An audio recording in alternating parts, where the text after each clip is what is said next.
কোরআনে এমন একটি সূরা আছে যে সূরা যদি কেউ প্রত্যেক দিন পাঠ করে তার কবরে কোনো সওয়াল জবাব হবে না। সুবহানাল্লাহ। তো সেই সূরাটা কোন সূরা এবং কোন সময় সেটা পাঠ করতে হয় আজকের ভিডিওতে সেটাই জানাবো। ধৈর্য ধরে শেষ পর্যন্ত ভিডিওটা দেখুন, ইনশাল্লাহ ভালো কিছু জানতে পারবেন। ছোট্ট একটা রিকোয়েস্ট থাকবে, এমন সুন্দর সুন্দর ইসলামিক ভিডিওগুলো পেতে চ্যানেলটি সাবস্ক্রাইব করে সাথে থাকবেন। তো প্রিয় ভাই, আল্লাহ রসুল হাদিসে বলেছেন, যে ব্যক্তি এই সূরা প্রত্যেক দিন নিয়মিত পাঠ করবে আল্লাহ তাআলা তার কবরে সওয়াল জবাব মাফ করে দিবে। কেমন হবে?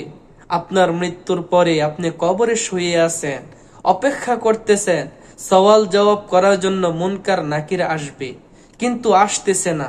কিছুক্ষণ পর দেখেন জান্নাতের সুঘ্রাণ, আলো বাতাস আপনার কবরে ঢুকতেছে।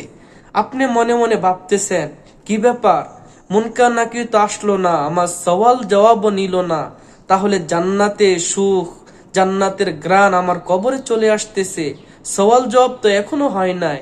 তখন হঠাৎ আপনার মনে পড়ে যাবে, আমি তো দুনিয়াতে এমন একটা সূরার আমল করতাম, যে সূরার আমল করলে কবরের সওয়াল জবাব আল্লাহ মাফ করে দেয়।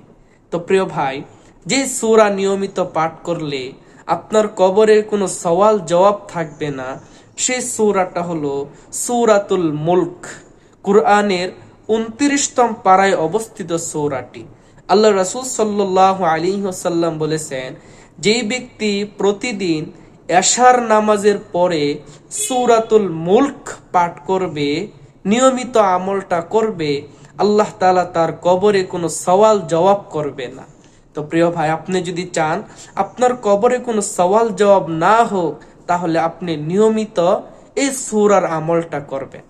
ভিডিওটি যদি ভালো লাগে অবশ্যই একটা লাইক, একটা কমেন্ট, একটা শেয়ার করে দিবেন, যেন সবাই জানতে পারে। আর এমন সুন্দর সুন্দর পরবর্তী ভিডিওগুলো পেতে দয়া করে চ্যানেলটি সাবস্ক্রাইব করে সাথে থাকবেন।